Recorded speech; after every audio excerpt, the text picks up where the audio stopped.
Hi, bana kutokea Uswahilini, Uswazi, it's your boy Shed the Mix again.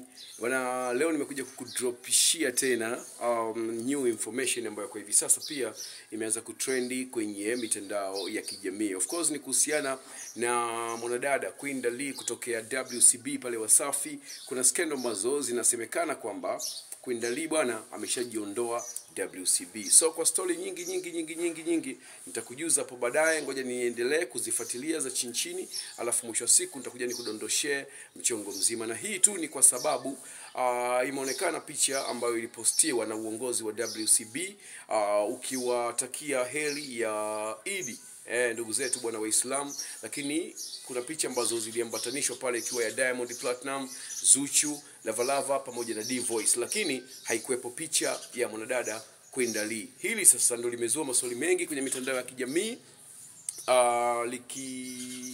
likisemekana labda huenda Queen Darlee bana akawa amejiondoa kwenye familia ya WCB. So kutokea Uswahilini ambako tunapata mainfo na machimbo kama haya hapa.